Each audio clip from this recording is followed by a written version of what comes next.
Imagina un mundo donde el sol desaparece durante meses, donde la oscuridad no es simplemente la ausencia de luz, sino una presencia palpable que se extiende sobre la tierra como un manto vivo. Este era el mundo de los vikingos, guerreros legendarios que conquistaron mares y tierras, pero que cada año enfrentaban un enemigo más implacable que cualquier ejército: la Noche Eterna del Norte. En las vastas extensiones de Escandinavia, cuando el invierno llegaba, el día se convertía en un breve parpadeo de luz grisácea, y la oscuridad reinaba con una autoridad absoluta que ningún rey mortal podía desafiar. Para los pueblos del sur mediterráneo, la noche era simplemente el momento de descansar, un interregno predecible entre un día y el siguiente. Pero para los vikingos, la noche era algo completamente distinto. Era un reino paralelo donde las reglas del mundo mortal se desdibujaban, donde las fronteras entre los vivos y los muertos se volvían tan delgadas como el hielo recién formado sobre un lago. Durante los meses más oscuros del año, algunas regiones del norte experimentaban lo que los nórdicos llamaban la noche polar, períodos en los que el sol simplemente no aparecía sobre el horizonte durante semanas o incluso meses enteros. Esta oscuridad prolongada no era simplemente un fenómeno físico para los vikingos, era una prueba espiritual, un tiempo en el que el cosmos mismo parecía tambalearse al borde del caos. En su mitología, el sol era perseguido eternamente por el lobo Skoll, y cada ocaso representaba el momento en que casi era devorado. Durante el invierno nórdico, parecía que finalmente el lobo estaba ganando la carrera, que tal vez esta vez el sol no regresaría jamás. Esta angustia existencial se reflejaba en cada aspecto de su vida, desde la arquitectura de sus hogares hasta los rituales que realizaban cuando la última luz del día se desvanecía. Las largas casas vikingas, esas estructuras comunales donde familias enteras pasaban los meses de invierno, no eran solo refugios contra el frío, eran fortalezas contra la oscuridad misma, diseñadas con una mentalidad defensiva que iba más allá de protegerse de invasores humanos. Las puertas estaban orientadas estratégicamente, no solo por razones prácticas, sino siguiendo principios místicos que buscaban mantener a raya las fuerzas malévolas.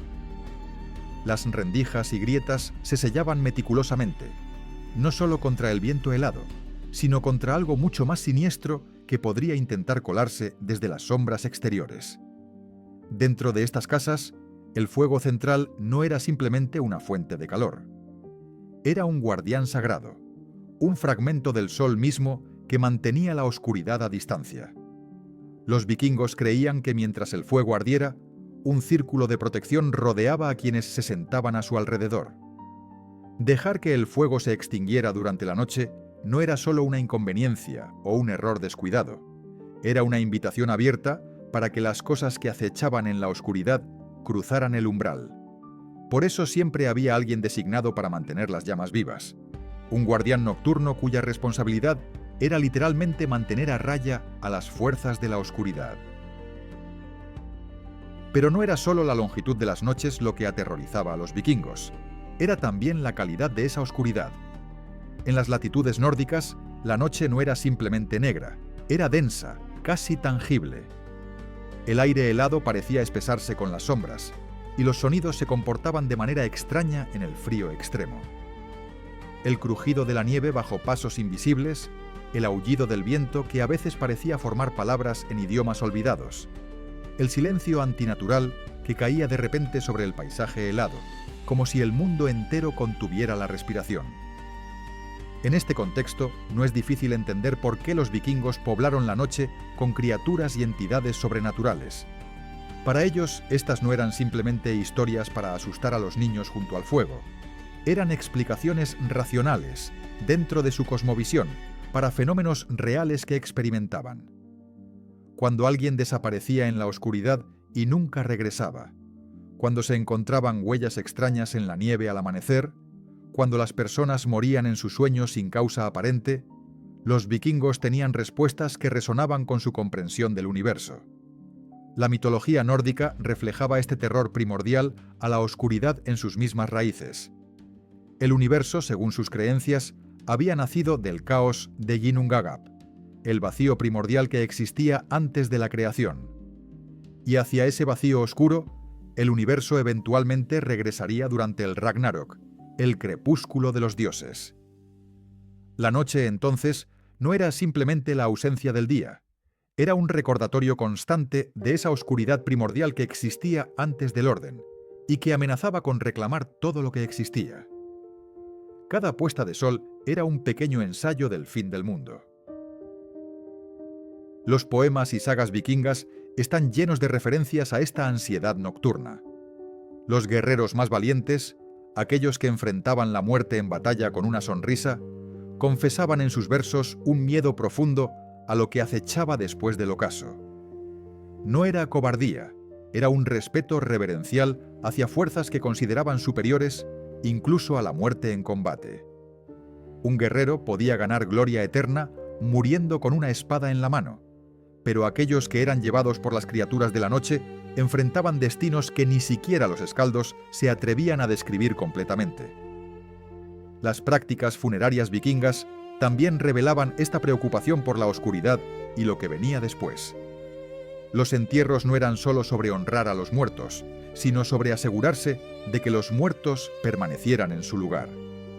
Las piedras pesadas colocadas sobre las tumbas, las embarcaciones funerarias que servían como vehículos hacia el otro mundo, los objetos personales enterrados con el difunto, todo esto tenía un doble propósito. Por un lado, equipar al muerto para su viaje al más allá. Por otro, asegurarse de que no sintiera la necesidad de regresar, de levantarse en la noche y caminar de nuevo entre los vivos. Pero quizás el aspecto más fascinante del miedo vikingo a la noche era su ambivalencia. No era un terror simple y unidimensional. Los nórdicos respetaban la oscuridad, la temían, pero también reconocían que era fuente de poder y sabiduría. Odín mismo, el padre de todos los dioses, había colgado del árbol del mundo durante 9 noches, sacrificándose a sí mismo para ganar el conocimiento de las runas. La oscuridad era peligrosa, sí, pero también era donde se encontraban los secretos más profundos del universo. Esta dualidad se reflejaba en cómo los vikingos se relacionaban con la noche.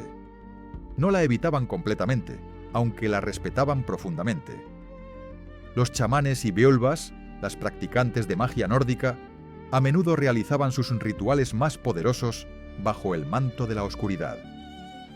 Los guerreros emprendían incursiones nocturnas cuando era necesario, aunque con preparaciones meticulosas y rituales de protección. La noche era un adversario, pero también un maestro, y los vikingos entendían que a veces era necesario aventurarse en su dominio para obtener lo que se necesitaba. Así, cuando el sol comenzaba su descenso diario hacia el horizonte, las comunidades vikingas entraban en un estado de alerta ritual. No era pánico, sino una preparación metódica que había sido perfeccionada a lo largo de generaciones. Las puertas se reforzaban, los amuletos se tocaban, las palabras de protección se susurraban. Y luego, reunidos alrededor del fuego sagrado, con las sombras danzando en las paredes de madera, esperaban. Esperaban que el sol regresara al día siguiente. Esperaban que las cosas que acechaban afuera permanecieran afuera. Esperaban sobrevivir una noche más en un mundo donde la oscuridad no era solo la ausencia de luz, sino una presencia viva que nunca dormía. En las profundidades de la noche nórdica, cuando las sombras se espesaban alrededor de las aldeas vikingas, existía un temor que superaba incluso al miedo a los lobos o al frío mortal. Era el terror a encontrarse con un draugr, un muerto viviente que se negaba a permanecer en su tumba. A diferencia de los fantasmas etéreos de otras culturas, los draugr eran corpóreos, físicos y terriblemente reales. Podían tocar, agarrar, aplastar y matar con una fuerza que rivalizaba con la de 10 hombres vivos. No eran simplemente espíritus inquietos, eran cadáveres reanimados por una voluntad malévola que los convertía en algo mucho más peligroso que cualquier guerrero mortal. La palabra draugr proviene del antiguo nórdico y significa literalmente el que camina después de la muerte. Las sagas islandesas están repletas de encuentros terroríficos con estas criaturas, descritos con un detalle que hace que los relatos de zombies modernos parezcan tímidos en comparación. Un draugr no era un cadáver que simplemente se levantaba y caminaba. Era una transformación grotesca, un ser que había trascendido la muerte, pero de la manera más horrible imaginable. Su piel adquiría un tono azulado o negruzco, como la carne putrefacta, pero mantenía una vitalidad antinatural. Sus ojos brillaban con una luz pálida en la oscuridad, y su cuerpo emanaba un hedor a muerte y tierra de tumba que precedía su llegada. Lo que hacía a los draugr especialmente aterradores era su inteligencia. No eran monstruos sin mente que simplemente atacaban a cualquier ser vivo.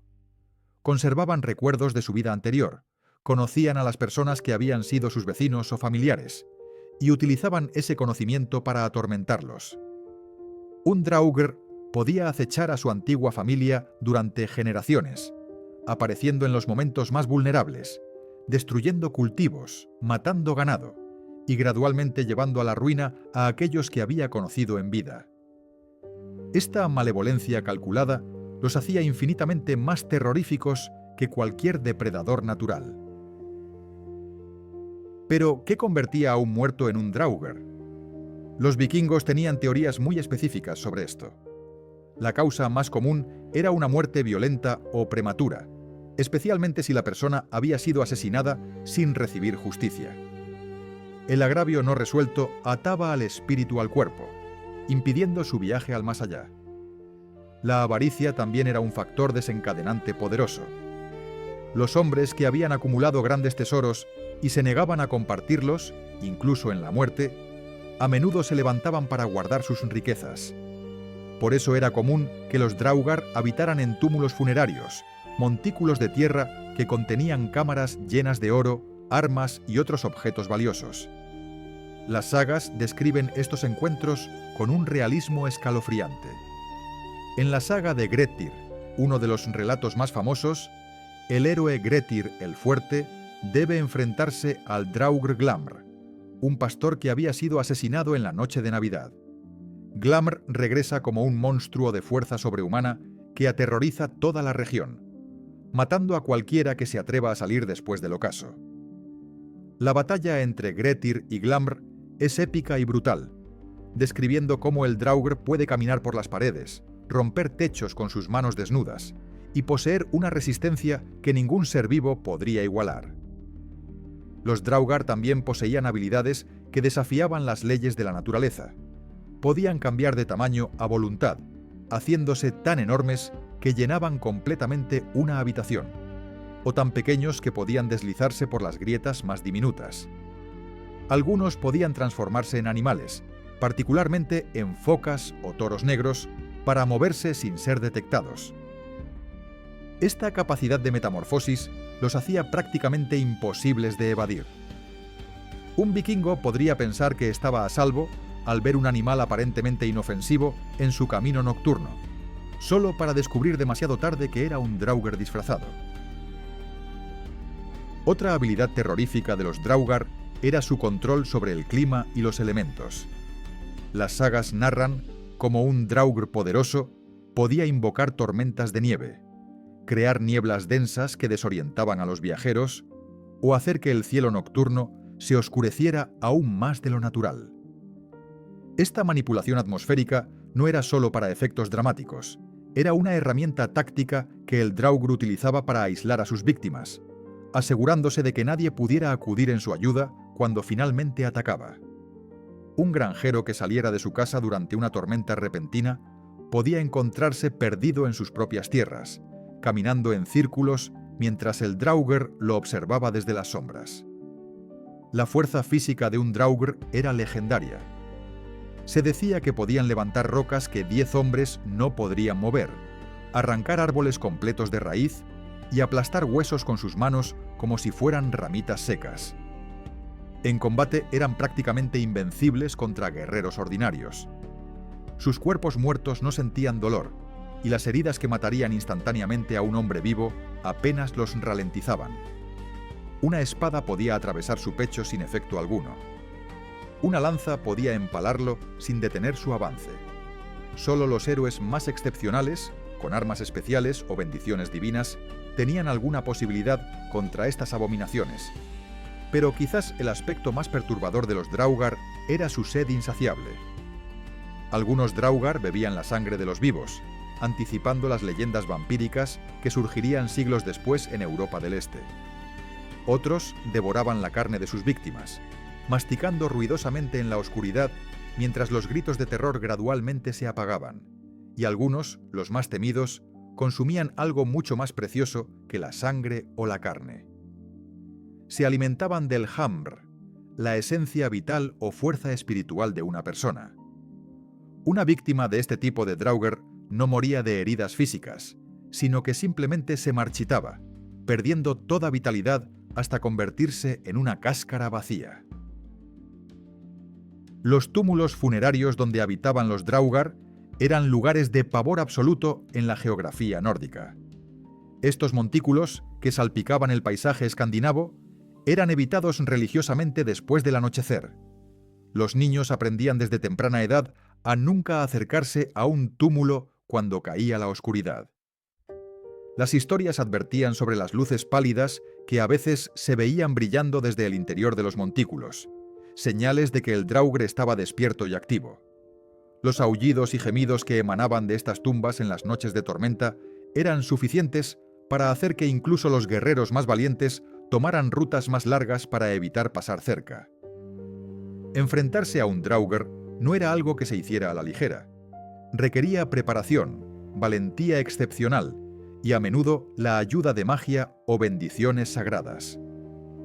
Los métodos para destruir permanentemente a un Draugr eran específicos y debían seguirse al pie de la letra. Primero había que derrotar al Draugr en combate físico, lo cual ya era una hazaña casi imposible. Luego, el cuerpo debía ser decapitado con el filo de una espada, y la cabeza colocada junto a las nalgas del cadáver para que no pudiera volver a unirse. Después, el cuerpo debía ser quemado hasta las cenizas, y esas cenizas esparcidas en el mar o en un río que fluyera hacia el océano. Incluso con todas estas precauciones, nunca había garantía de que un Draugr estuviera verdaderamente destruido. Algunos relatos hablan de Draugr que regresaban incluso después de haber sido quemados, reformándose desde sus cenizas con una venganza renovada.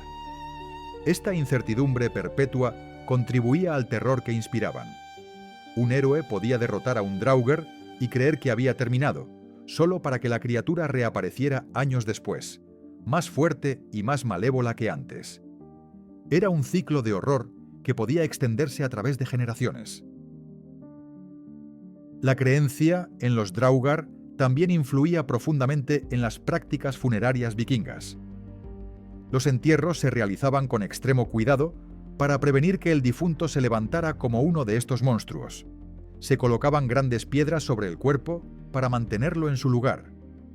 Se enterraban agujas sin ojo con el cadáver, basándose en la creencia de que el Draugr se vería obligado a intentar enhebrarlas antes de poder levantarse, una tarea imposible que lo mantendría ocupado eternamente. Las tumbas se orientaban de maneras específicas y se pronunciaban palabras de poder para atar al muerto a su lugar de descanso final. Así, en la oscuridad de las noches nórdicas, los Draugr representaban el terror último de los vikingos. No eran solo monstruos que acechaban en las sombras, eran recordatorios de que la muerte misma no era un final garantizado, de que el descanso eterno era un privilegio que debía ser ganado y protegido. Cada túmulo en el paisaje, cada tumba antigua, era potencialmente el hogar de uno de estos horrores. Y cuando la noche caía sobre las tierras del norte, los vikingos se encerraban en sus hogares, sabiendo que afuera, en la oscuridad, los muertos caminaban. Existe un terror que no requiere garras ni colmillos, que no necesita fuerza sobrehumana ni la capacidad de romper puertas. Es un horror que te encuentra en tu momento más vulnerable, cuando has bajado todas tus defensas y te has rendido al sueño.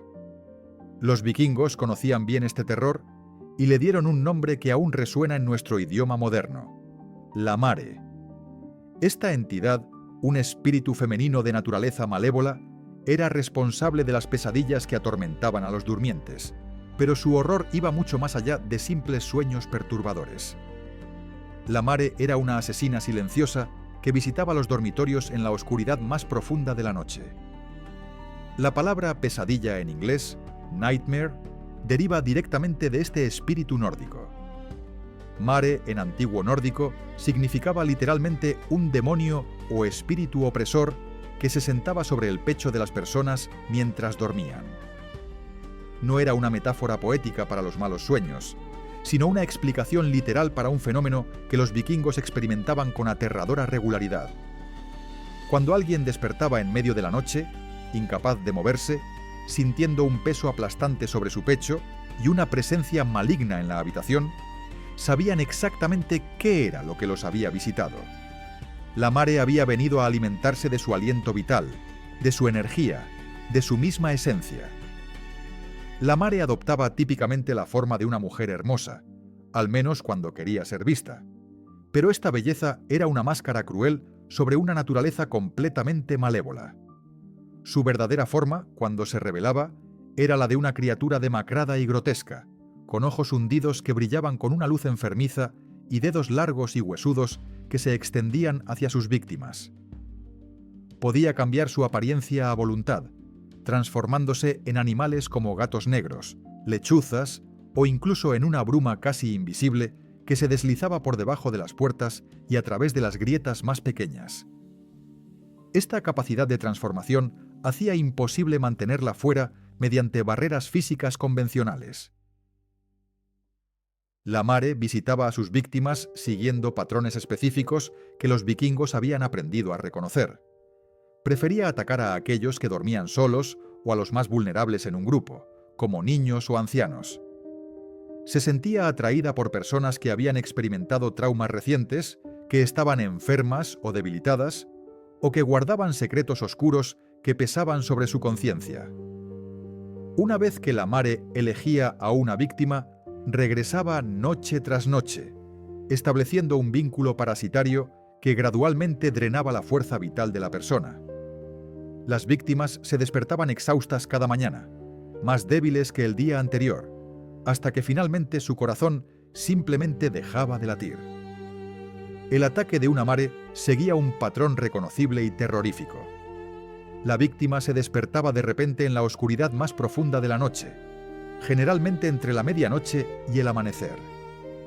El primer síntoma era una parálisis total, la incapacidad de mover cualquier músculo del cuerpo excepto los ojos. Luego venía la sensación de peso, como si una piedra enorme hubiera sido colocada sobre el pecho, haciendo casi imposible respirar. La presión aumentaba gradualmente, aplastando el aire de los pulmones mientras la víctima luchaba en vano por gritar, por moverse, por hacer cualquier cosa para romper el agarre de la Mare. Pero lo más aterrador no era la parálisis ni el peso, era la presencia que la víctima podía sentir en la habitación. Aunque a menudo no podía ver nada en la oscuridad, sabía con absoluta certeza que no estaba sola. Había algo allí, algo antiguo y malévolo, observándola con una intensidad depredadora. Algunos describían ver una figura oscura en la esquina de la habitación, acercándose lentamente.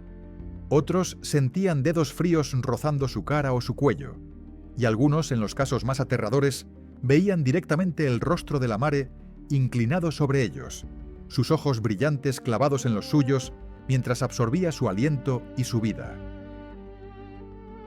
La Mare no solo atacaba a través del contacto físico directo, también podía tejer pesadillas tan vívidas y horribles que las víctimas suplicaban despertar, pero no podían hacerlo. Estas no eran los sueños confusos y fragmentados que experimenta la gente común. Eran visiones coherentes y elaboradas de sus peores miedos, traumas pasados magnificados hasta proporciones monstruosas o premoniciones de desastres futuros. La víctima vivía estas experiencias con total realismo, sintiendo cada emoción, cada dolor, completamente convencida de que era real.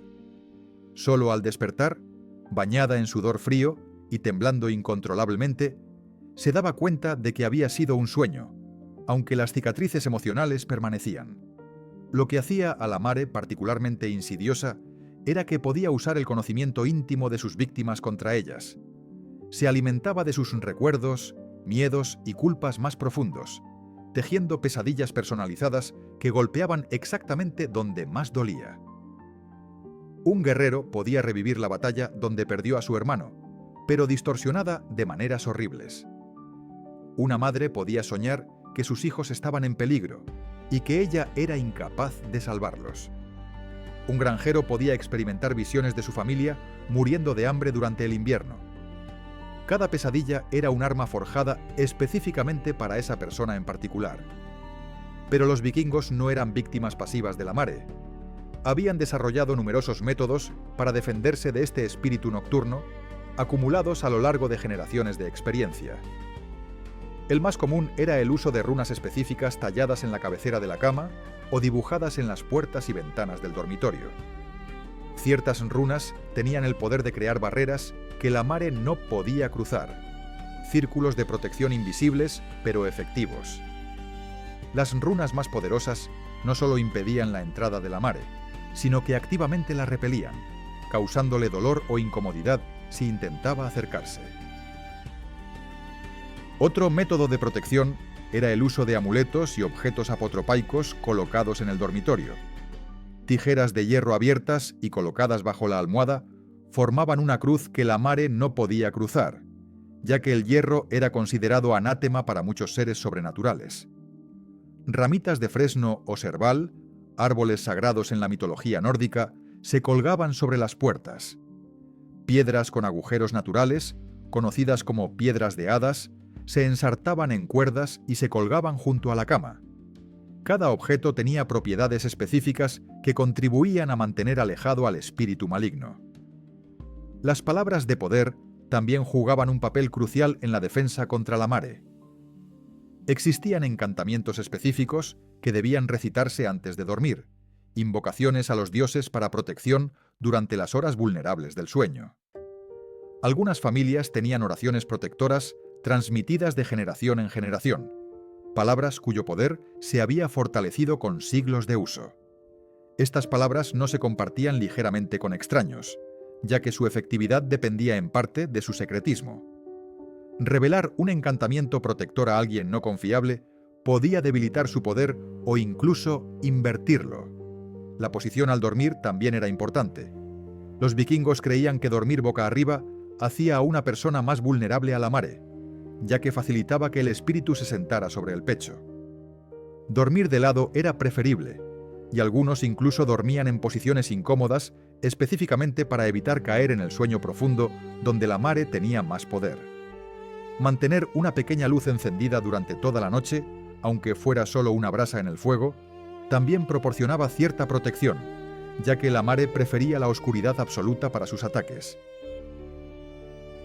En casos de ataques persistentes de la mare, donde las protecciones normales no funcionaban, se requería la intervención de especialistas.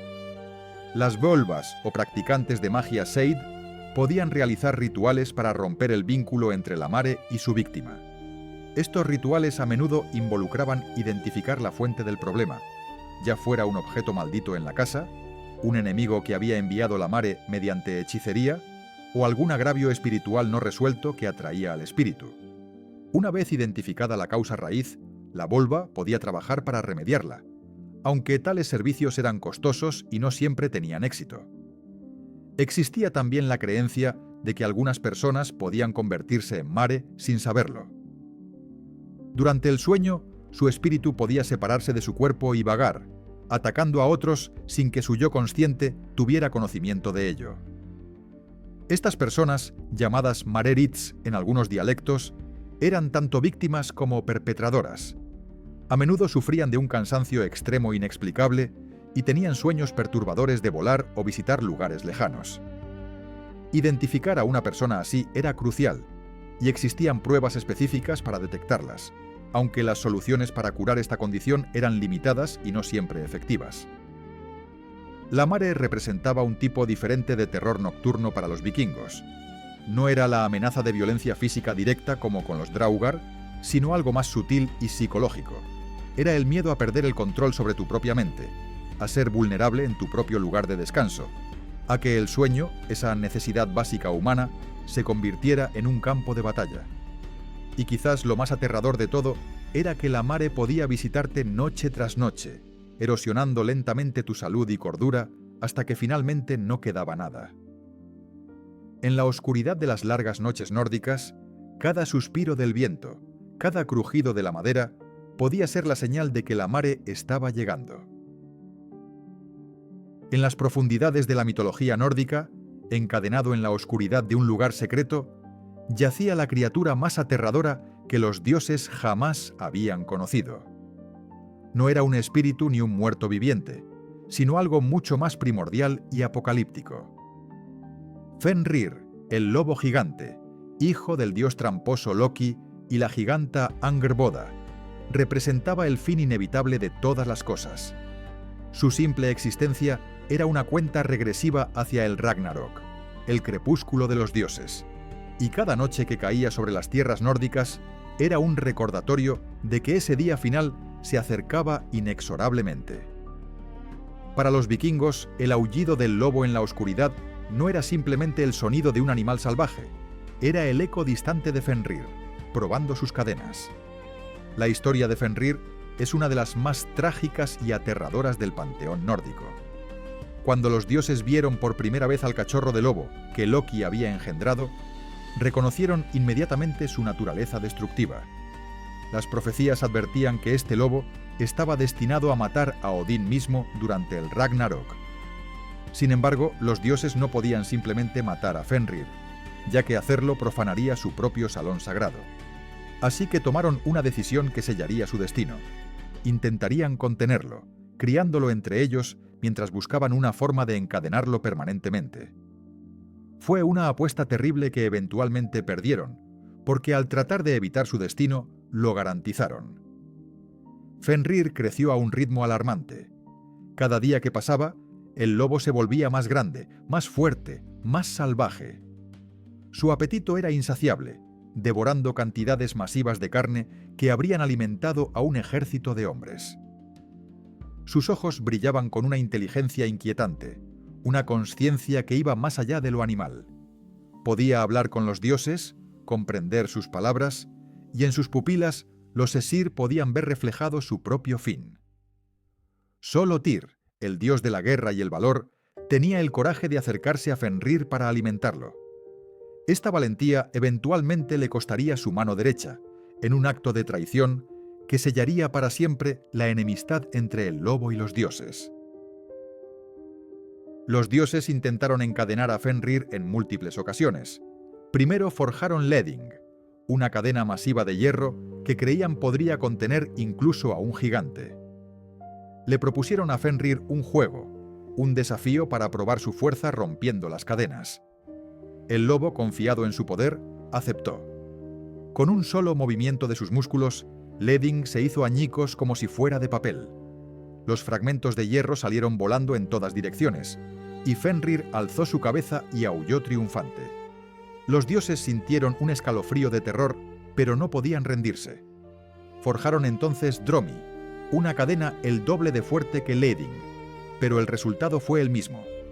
Fenrir la destrozó con facilidad. Desesperados, los dioses recurrieron a los enanos, los maestros artesanos del cosmos nórdico.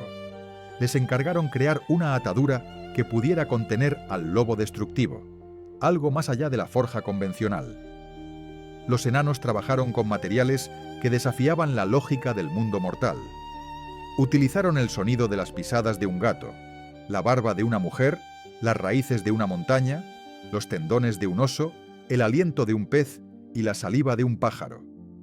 Cosas que no existían o no podían existir, ingredientes imposibles para una tarea imposible. El resultado fue Gleipnir, una cinta delgada y suave como la seda, pero más fuerte que cualquier cadena jamás forjada. Cuando los dioses presentaron Gleipnir a Fenrir, el lobo inmediatamente sospechó. Era demasiado delgada, demasiado frágil en apariencia. Su instinto le advertía que esto era una trampa, que una vez atado con esta cinta mágica, nunca se liberaría.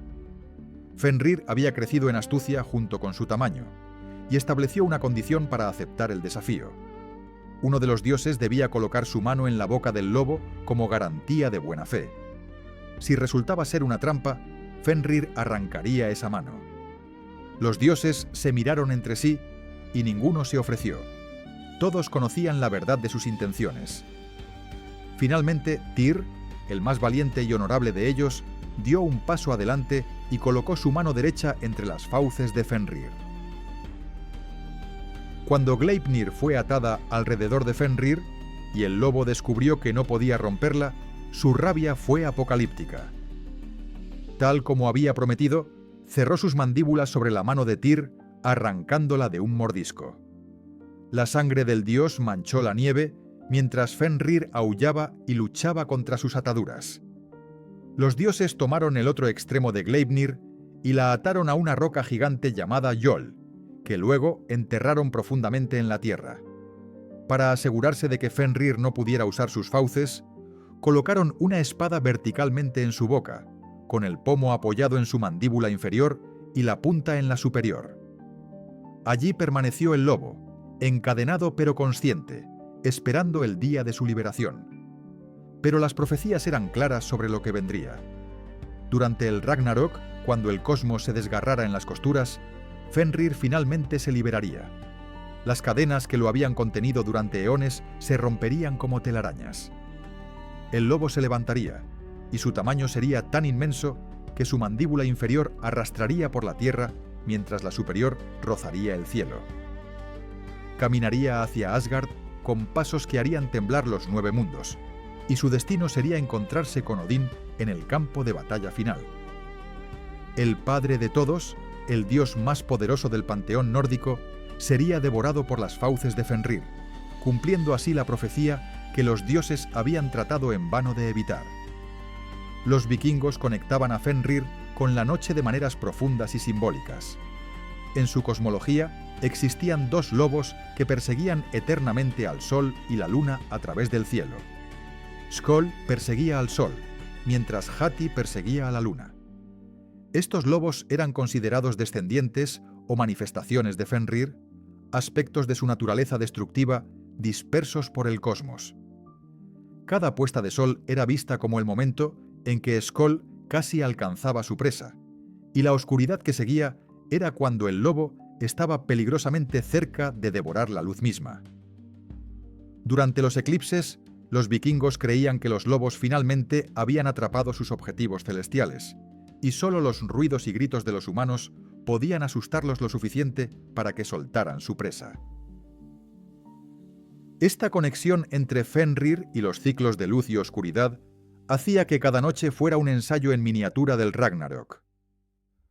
Cuando el sol se ponía, los vikingos no podían evitar pensar en el día en que no volvería a salir, cuando Skoll finalmente tendría éxito en su cacería eterna. El aullido de los lobos en la noche, un sonido común en el paisaje escandinavo, tomaba un significado casi profético. No eran solo animales cazando, eran los heraldos de Fenrir, recordatorios de que el gran lobo seguía encadenado pero no derrotado, esperando su momento para traer el fin de todas las cosas. Los guerreros vikingos tenían una relación compleja con Fenrir. Por un lado, lo temían como la encarnación del caos y la destrucción. Por otro, respetaban su poder y ferocidad. Algunos berserkers, los guerreros frenéticos que luchaban en un trance de batalla, se decía que canalizaban el espíritu de Fenrir, convirtiéndose en instrumentos de destrucción imparable, similar al gran lobo. Llevaban pieles de lobo en combate y aullaban antes de la batalla, invocando una fracción del poder de Fenrir para devastar a sus enemigos. Era un juego peligroso, bailar tan cerca del caos primordial, pero en la cultura vikinga, donde la muerte en batalla era el mayor honor, no había mayor bendición que pelear con la furia del lobo apocalíptico. Las profecías del Ragnarok que involucraban a Fenrir no eran solo historias para los vikingos, eran certezas, verdades inevitables sobre el futuro del cosmos.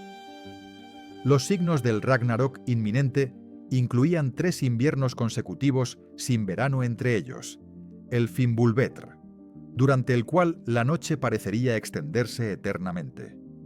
Los hermanos se volverían contra hermanos, la moral se desintegraría y el orden social colapsaría. Estos serían los presagios de que las cadenas de Fenrir estaban aflojándose, de que el gran lobo pronto caminaría libre.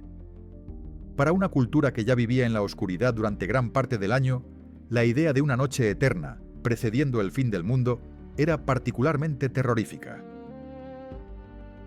Sin embargo, la historia de Fenrir también contenía una lección sobre el destino y las consecuencias de las acciones. Los dioses, al intentar prevenir su propio fin, garantizaron que sucediera exactamente como estaba profetizado.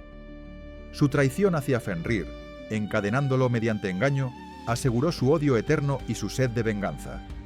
Era una parábola sobre la futilidad de luchar contra el destino, sobre cómo el miedo al futuro puede crear ese mismo futuro que se teme. Los vikingos entendían esto, y aunque temían el Ragnarok, también lo aceptaban como parte del ciclo natural de las cosas. Después de la destrucción, vendría el renacimiento.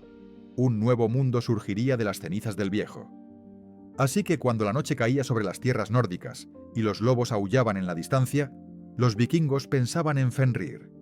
Pensaban en el gran lobo encadenado en algún lugar profundo y oscuro, probando eternamente sus ataduras, esperando el día de su liberación. Y se preguntaban si esta noche, esta particular oscuridad, sería aquella en que las cadenas finalmente se romperían. Vivían cada día con la conciencia de que el fin era inevitable, pero también con la determinación de vivir con honor y valentía hasta que ese día llegara. Porque si el destino de los dioses mismos era caer ante Fenrir, ¿qué esperanza tenían los mortales sino enfrentar su propio destino con la misma dignidad? Los bosques escandinavos de noche eran lugares donde las leyes del mundo civilizado dejaban de aplicar. Bajo el dosel de abetos ancestrales y pinos que bloqueaban incluso la débil luz de la luna, existía un reino paralelo habitado por seres que precedían a la llegada de los humanos. Entre todas estas criaturas, ninguna era más enigmática ni más peligrosa que la Huldra, el espíritu femenino del bosque que representaba tanto la belleza seductora de la naturaleza salvaje como su crueldad implacable. Para los vikingos que se aventuraban en el bosque después del ocaso, cada sombra danzante podía ser ella, cada susurro del viento entre las ramas podía ser su llamado, y sucumbir a su encanto significaba nunca regresar al mundo de los hombres. La Huldra aparecía típicamente como una mujer de belleza sobrenatural, con largos cabellos dorados o cobrizos que fluían como ríos de luz en la penumbra del bosque. Su rostro era perfecto en cada detalle, con ojos que brillaban con el verde profundo del musgo antiguo o el azul de los lagos de montaña. Su voz era como el canto de los arroyos, mezclado con melodías que ningún humano podía componer, capaz de hechizar a cualquier hombre que la escuchara. Vestía ropas que parecían tejidas de niebla y hojas, que cambiaban de color con las estaciones y se fundían perfectamente con el entorno del bosque.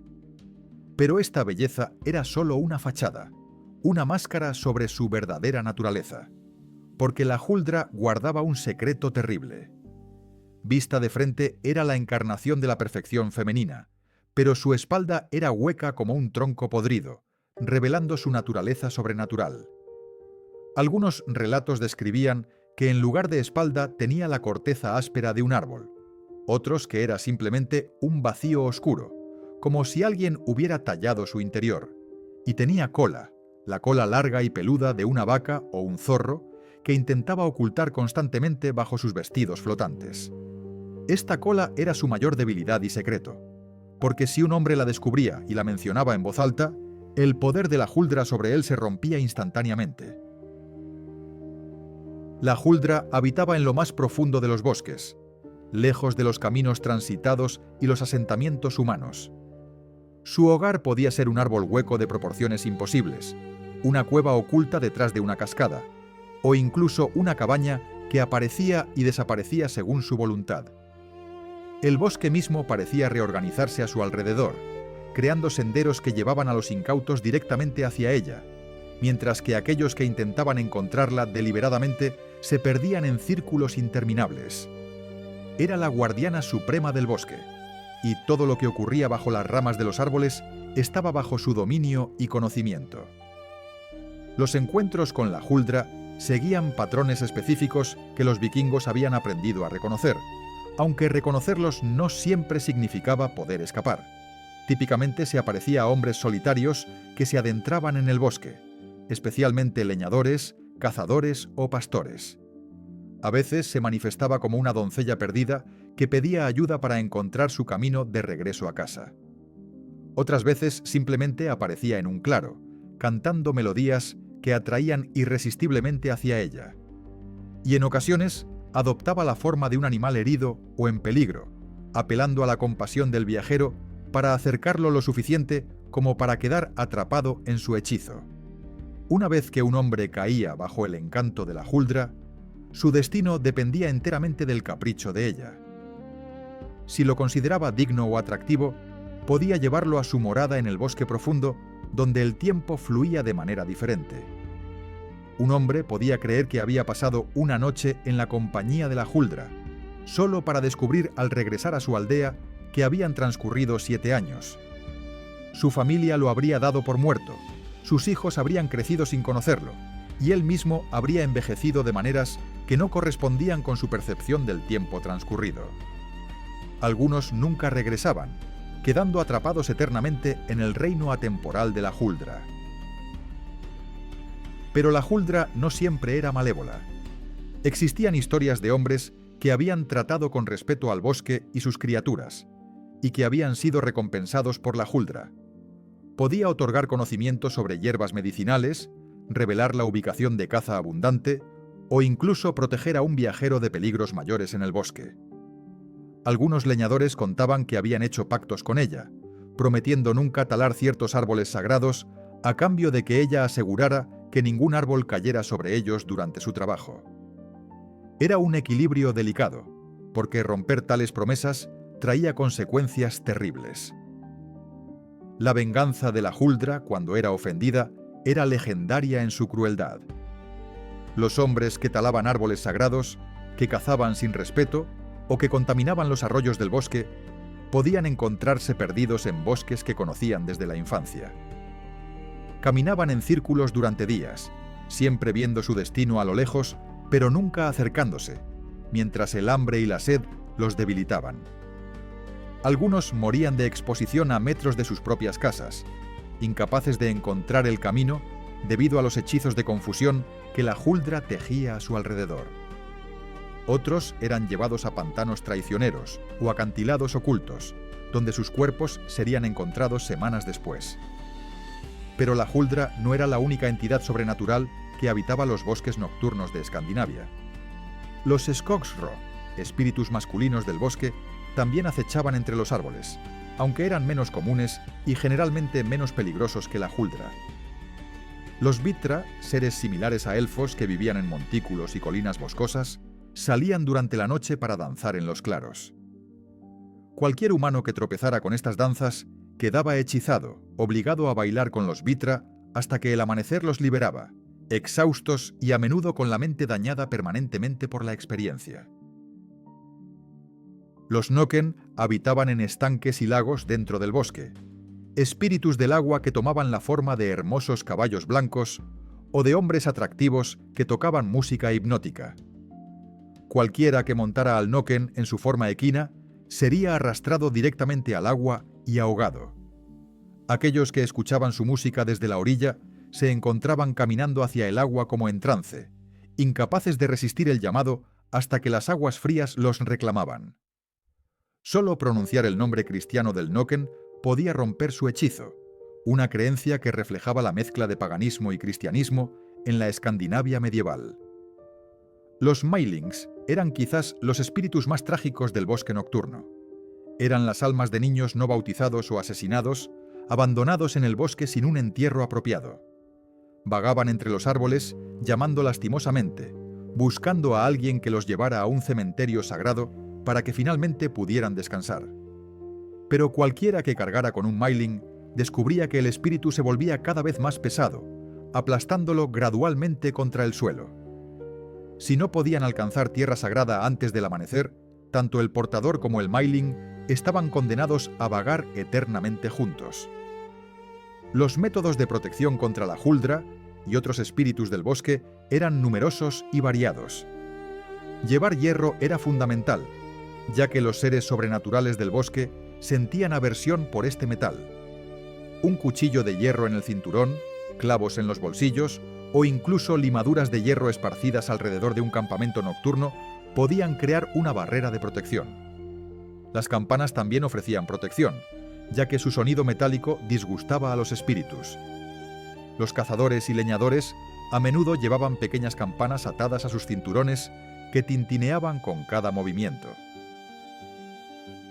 Pronunciar palabras cristianas o hacer el signo de la cruz podía romper los hechizos de la Huldra, aunque esta protección era una adición relativamente tardía al arsenal defensivo vikingo. Más antiguas eran las prácticas de dejar ofrendas en lugares específicos del bosque, pequeños tributos de comida o bebida para apaciguar a los espíritus. Establecer un diálogo respetuoso con el bosque antes de entrar, anunciando las intenciones propias y pidiendo permiso para cazar o recolectar, también podía garantizar un paso más seguro. El respeto era la clave, reconocer que el bosque no pertenecía a los humanos, sino a fuerzas mucho más antiguas. Existían también señales que advertían de la presencia cercana de la Huldra o sus compañeros espirituales. Un silencio antinatural en el bosque, donde incluso los pájaros dejaban de cantar y el viento parecía contener su aliento, era una advertencia clara. Luces extrañas que danzaban entre los árboles, conocidas como fuegos fatuos, podían ser la Huldra intentando atraer a los viajeros fuera del camino. El sonido de música hermosa sin fuente visible, o voces que parecían llamar el nombre de uno desde la profundidad del bosque, debían ser ignorados a toda costa, sin importar cuán tentador fuera investigar. Los vikingos que debían viajar a través del bosque durante la noche tomaban precauciones elaboradas. Viajaban en grupos cuando era posible, ya que la Huldra prefería víctimas solitarias. Llevaban antorchas encendidas, no solo para iluminar el camino, sino porque el fuego tenía propiedades purificadoras que mantenían a raya a muchos espíritus. Recitaban conjuros de protección transmitidos a través de generaciones, palabras de poder que creaban escudos invisibles alrededor del viajero. Y sobre todo, se movían con propósito y determinación, sin desviarse del camino, sin investigar sonidos extraños, sin mirar atrás cuando sentían que estaban siendo seguidos. La Huldra y los espíritus del bosque representaban la naturaleza salvaje e indomable de Escandinavia, fuerzas que existían independientemente de la civilización humana y que nunca podrían ser completamente controladas o comprendidas. Eran recordatorios de que el mundo de los humanos era solo una pequeña isla de orden en un océano de caos primordial. El bosque nocturno era su dominio, y los vikingos que se aventuraban allí lo hacían sabiendo que estaban entrando en un territorio donde las reglas humanas no aplicaban.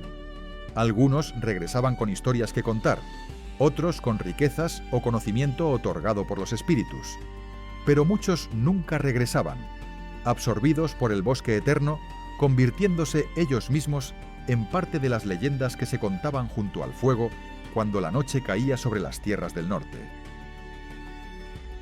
Los vikingos no eran víctimas pasivas de las fuerzas oscuras que acechaban en la noche.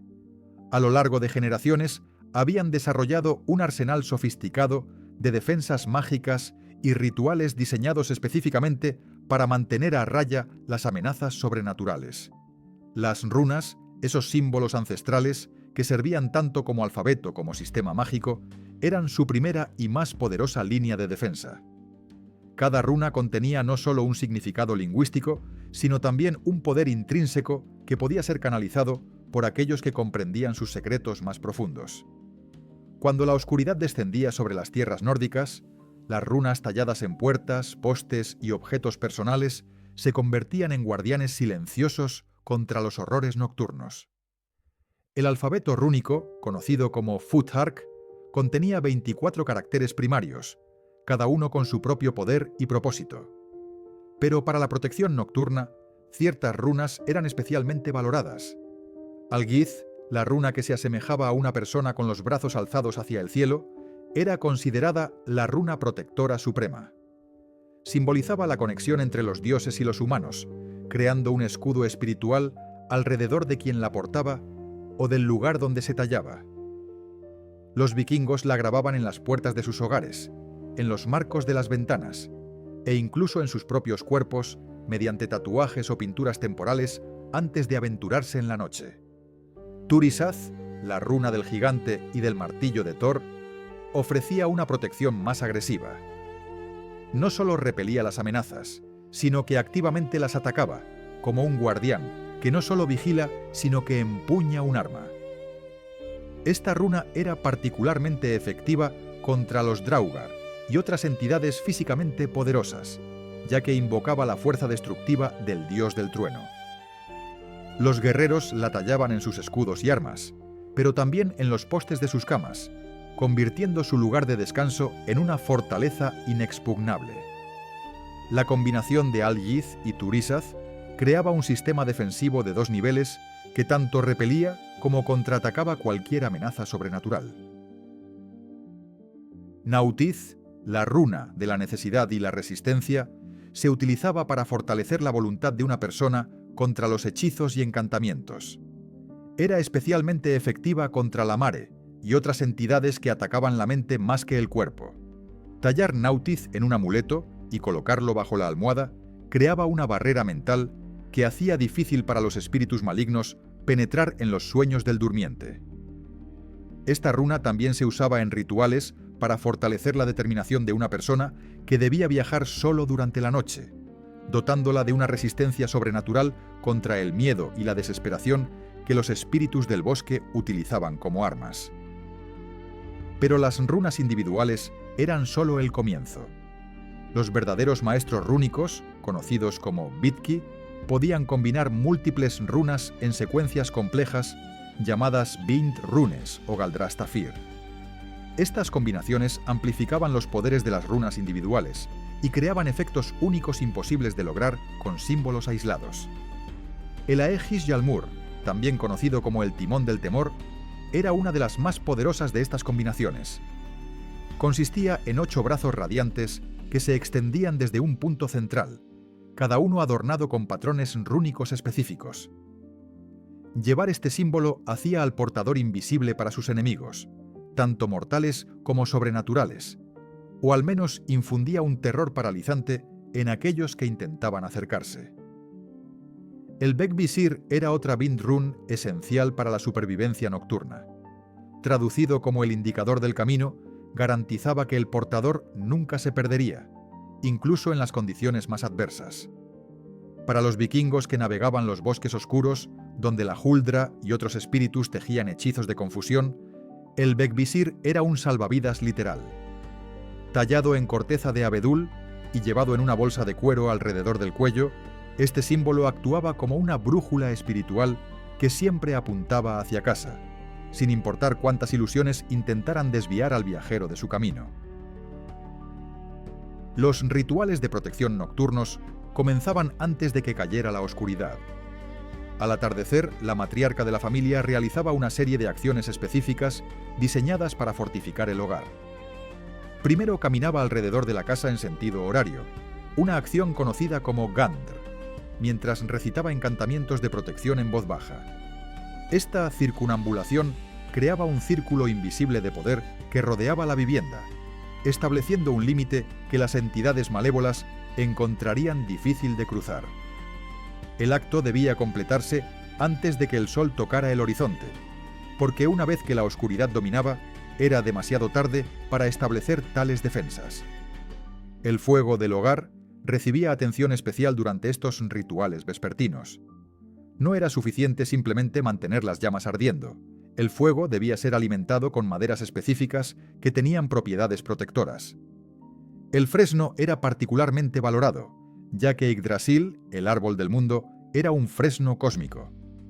Quemar madera de fresno en el hogar conectaba simbólicamente la casa con el árbol sagrado, trayendo su protección divina. El Serval, conocido como el árbol de Thor, también se quemaba para invocar la protección del dios del trueno. Y ocasionalmente se añadían hierbas específicas como el enebro o la artemisa, cuyo humo tenía propiedades purificadoras que limpiaban el aire de presencias malignas. Al alimentar el fuego, se pronunciaban palabras específicas de poder. Estas no eran oraciones en el sentido cristiano, sino fórmulas mágicas transmitidas de generación en generación, cuyo significado exacto a menudo se había perdido, pero cuyo poder permanecía intacto. Las palabras se pronunciaban con un ritmo específico, casi como un canto, y el acto de hablarlas mientras se alimentaba el fuego infundía las llamas con poder protector. El fuego así bendecido se convertía en algo más que una fuente de calor y luz. Era un guardián activo que mantendría a raya cualquier cosa que intentara cruzar el umbral durante la noche. Las puertas y ventanas recibían su propia atención ritual. Además de las runas permanentemente talladas en la madera, se aplicaban sustancias específicas cada noche como capa adicional de protección. Una mezcla de sal, ceniza del fuego sagrado y a veces sangre de un animal sacrificado se esparcía sobre los umbrales. Esta barrera física y espiritual era repugnante para muchos tipos de entidades sobrenaturales. Los Draugr, que debían ser invitados o encontrar una entrada sin protección, se verían obligados a detenerse ante estas barreras. La mare, que necesitaba deslizarse a través de las grietas más pequeñas, encontraría su camino bloqueado por el poder contenido en estas sustancias. Objetos de hierro se colocaban estratégicamente alrededor de la casa antes del anochecer. Cuchillos con las puntas hacia afuera se insertaban en las grietas de las paredes. Herraduras se colgaban sobre las puertas, no solo como símbolos de buena suerte, sino como barreras reales de hierro forjado que los espíritus no podían cruzar. Tijeras abiertas formando cruces se colocaban bajo las almohadas de los niños y los ancianos, los más vulnerables a los ataques nocturnos. El hierro, extraído de la tierra y transformado por el fuego y el trabajo humano, contenía una esencia que era fundamentalmente opuesta a la naturaleza etérea de muchos seres sobrenaturales. Los amuletos personales eran otra línea crucial de defensa. El Mjolnir, el martillo de Thor, era el amuleto protector más común entre los vikingos. Llevado alrededor del cuello en una cadena de plata o bronce, invocaba la protección del dios más poderoso del panteón contra gigantes, trolls y otras amenazas. Pero existían muchos otros amuletos especializados. Pequeñas piedras con agujeros naturales, conocidas como Hagstones, se ensartaban en cuerdas y se colgaban sobre las camas. Mirando a través del agujero, una persona supuestamente podía ver a través de las ilusiones y glamours que las criaturas mágicas usaban para ocultar su verdadera naturaleza. Las volvas, las practicantes de magia Seid, jugaban un papel crucial en los rituales de protección más complejos. Cuando una familia o comunidad enfrentaba amenazas sobrenaturales persistentes, se llamaba a una volva para que realizara un ritual más elaborado. Estos rituales a menudo implicaban entrar en un estado de trance, durante el cual la volva viajaba espiritualmente a otros reinos para negociar con los espíritus, identificar la fuente del problema o establecer protecciones más poderosas de las que un laico podría lograr. La volva podría crear amuletos especializados, recitar Galdr o encantamientos específicos para la situación, o incluso confrontar directamente a la entidad amenazante en el plano espiritual. Los rituales de protección también incluían elementos de apaciguamiento. No todas las entidades nocturnas podían ser simplemente repelidas. Algunas debían ser negociadas o aplacadas. Se dejaban ofrendas específicas en lugares designados al borde de las propiedades. Un tazón de leche para los Landvaetir, los espíritus guardianes de la tierra. Pan y cerveza para los ancestros que aún vigilaban a sus descendientes. Carne para los espíritus del bosque, con la esperanza de que saciaran su hambre con estas ofrendas en lugar de buscar presas más valiosas. Estas ofrendas se dejaban con respeto, acompañadas de palabras de cortesía, reconociendo el poder de estas entidades y buscando establecer una relación de mutuo respeto en lugar de simple confrontación. El agua también jugaba un papel importante en los rituales protectores. El agua, que había sido recogida de 9 fuentes diferentes y luego bendecida con runas específicas, se consideraba especialmente poderosa. Esta agua se rociaba alrededor de la propiedad, se usaba para lavar umbrales, e incluso se bebía en pequeñas cantidades para protección interna. Los ríos y arroyos que fluían hacia el este, en dirección al sol naciente, eran considerados especialmente sagrados, y el agua de estas fuentes tenía propiedades purificadoras naturales que la hacían ideal para rituales protectores. Cuando todos estos preparativos estaban completos, cuando las runas estaban en su lugar, los rituales realizados y las ofrendas dejadas, las familias vikingas se retiraban al interior de sus hogares fortificados. Se reunían alrededor del fuego sagrado, ese guardián vivo contra la oscuridad, y pasaban las horas nocturnas en comunidad. Contaban historias, las mismas leyendas de los Draugar, la Mare y los espíritus del bosque que hemos explorado, no solo para entretenerse, sino para transmitir conocimiento vital sobre cómo reconocer y defenderse de estas amenazas. Era una educación continua en supervivencia sobrenatural, pasada de generación en generación junto a las runas y rituales. Y así, protegidos por capas de magia, símbolo y ritual, los vikingos enfrentaban cada noche. No con miedo pasivo, sino con la confianza que venía del conocimiento y la preparación. Sabían que la oscuridad traía peligros reales, pero también sabían que poseían las herramientas para defenderse. Las runas talladas en sus puertas, los amuletos en sus cuellos, las palabras de poder en sus labios, todo esto era testimonio de que aunque la noche pertenecía a fuerzas más antiguas y poderosas que la humanidad, los vikingos no se rendirían sin luchar. Cada amanecer que veían era una victoria, una prueba de que sus protecciones habían funcionado, de que habían sobrevivido una noche más en un mundo donde la oscuridad nunca estaba vacía.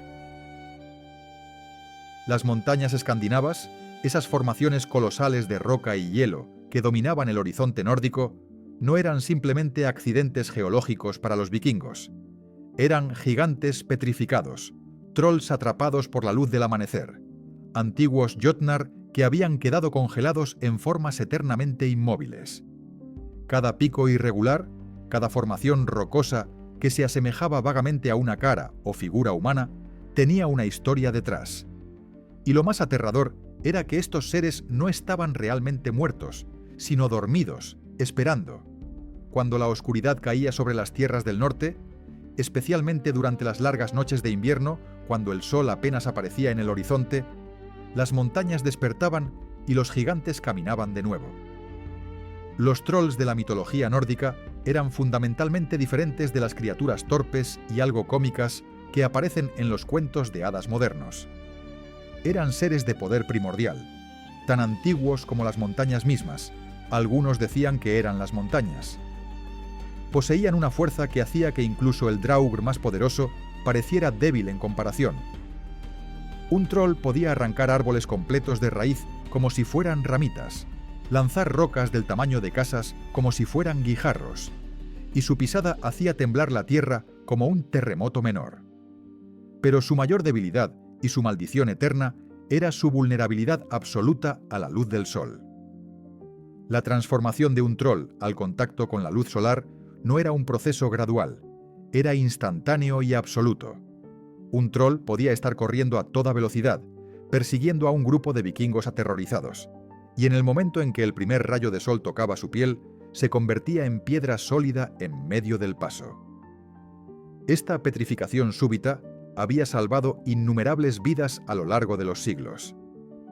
Las sagas están llenas de historias de héroes astutos que retrasaban a los trolls con trucos y engaños, manteniéndolos ocupados hasta que llegara el amanecer. Una vez transformados en piedra, los trolls permanecían inmóviles hasta que la oscuridad regresara, liberándolos una vez más para continuar exactamente donde habían quedado. Pero los trolls venían en muchas formas y tamaños, cada tipo adaptado a su hábitat específico. Los Bergtroll, o trolls de montaña, eran los más grandes y antiguos. Podían crecer hasta alcanzar el tamaño de una colina completa, sus cuerpos cubiertos de musgo y líquenes que los hacían indistinguibles del paisaje cuando permanecían quietos. Estos gigantes raramente se movían, incluso durante la noche, pero cuando lo hacían, el sonido de su despertar era como una avalancha. Rocas caían por las laderas de las montañas, el suelo temblaba, y un rugido profundo que parecía provenir del centro de la tierra anunciaba que un Bergtroll estaba en movimiento. Los Skogtroll, trolls del bosque, eran más pequeños pero infinitamente más peligrosos debido a su mayor movilidad y astucia. Del tamaño de 2 o 3 hombres apilados uno sobre otro, estos trolls vagaban por los bosques durante la noche, cazando cualquier cosa que se moviera. Tenían múltiples cabezas, generalmente entre 3 y 9, cada una con su propia personalidad y apetito. Las cabezas a menudo discutían entre sí sobre qué víctima perseguir o qué camino tomar, lo que los hacía impredecibles y difíciles de evadir mediante tácticas normales. Un vikingo podía engañar a una cabeza solo para ser atrapado porque otra había anticipado el truco. Los Dobretroll habitaban en cuevas y cavernas en lo profundo de las montañas, emergiendo solo durante las noches más oscuras. Eran conocidos por su codicia insaciable, acumulando tesoros en sus guaridas subterráneas. El oro, la plata y las joyas brillaban en montones dentro de sus cuevas, tentando a los aventureros valientes o tontos lo suficiente como para intentar robarlos. Pero estos tesoros siempre estaban malditos. Cualquiera que robara el oro de un troll encontraría que traía solo desgracia, y el troll perseguiría al ladrón incansablemente, noche tras noche, hasta recuperar lo robado o destruir al culpable. La relación entre los trolls y los Jotnar, los gigantes de la mitología nórdica, era compleja y a menudo confusa. Algunos eruditos modernos los consideran la misma cosa, pero los vikingos hacían distinciones sutiles. Los Jotnar eran más antiguos, más poderosos, casi divinos en su naturaleza. Eran las fuerzas primordiales del caos que existían antes de que los dioses crearan el orden. Los trolls, aunque relacionados, eran más mundanos, más conectados a la tierra física de Midgard. Pero ambos compartían ciertas características: inmensa fuerza, longevidad que rozaba la inmortalidad y una enemistad fundamental con los dioses y con la humanidad. Los gigantes de hielo, o Hrimthursar, eran particularmente temidos en las regiones más septentrionales de Escandinavia. Estos Jotnar personificaban el frío mortal del invierno ártico, y su mera presencia bajaba la temperatura hasta niveles letales. Cuando un gigante de hielo caminaba por la noche, su aliento se convertía en ventiscas, sus pasos dejaban campos de hielo traicionero, y cualquier persona atrapada a la intemperie se congelaba sólida en cuestión de minutos. Las historias contaban de aldeas enteras encontradas al amanecer, sus habitantes convertidos en estatuas de hielo, preservados en sus últimos momentos de vida mientras intentaban desesperadamente buscar refugio. Los gigantes de fuego, o el Jotnar, eran menos comunes en el frío norte, pero no menos terribles. Habitaban en volcanes y fisuras geotérmicas, especialmente numerosos en Islandia, donde la tierra misma ardía. Cuando emergían durante las erupciones nocturnas, traían destrucción absoluta. La lava fluía en ríos ardientes que consumían todo a su paso. Las cenizas oscurecían el cielo, incluso más que la noche natural, y el calor era tan intenso que derretía rocas. Los vikingos veían las erupciones volcánicas nocturnas como batallas entre gigantes de fuego, luchas titánicas que sacudían los cimientos del mundo. La inteligencia de los trolls y gigantes variaba enormemente. Algunos eran poco más que bestias, actuando por instinto y hambre. Pero otros poseían una astucia ancestral que rivalizaba con la de los dioses más sabios. Estos trolls inteligentes podían hablar todas las lenguas del mundo, conocían magia antigua que precedía a las runas mismas y podían cambiar de forma a voluntad. Una hermosa doncella que aparecía en el camino por la noche podía ser en realidad una trollkona, una mujer troll, esperando el momento perfecto para revelar su verdadera forma monstruosa. Un anciano que ofrecía refugio de la tormenta podía ser un viejo troll que planeaba devorar a sus invitados una vez que bajaran la guardia. Las trollkonur, las hembras de los trolls, merecían especial atención.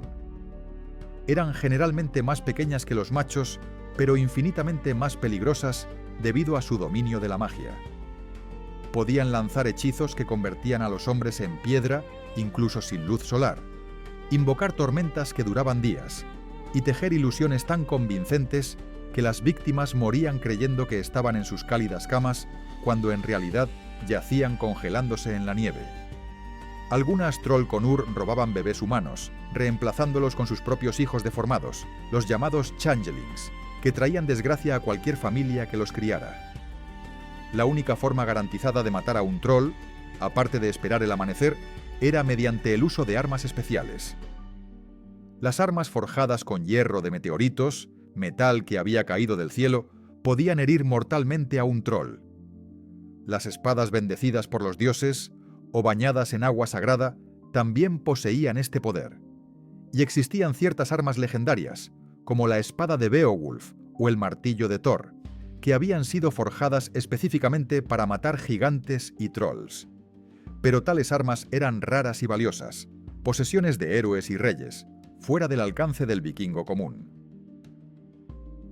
Los métodos para evitar a los trolls, sin necesidad de matarlos, eran numerosos. El hierro ordinario, aunque no podía matarlos, les causaba incomodidad. Llevar herramientas de hierro, usar armadura de malla de hierro o incluso esparcir limaduras de hierro alrededor de un campamento nocturno podía disuadir a los trolls de acercarse. Las campanas también eran efectivas, ya que su sonido metálico lastimaba los sensibles oídos de los trolls.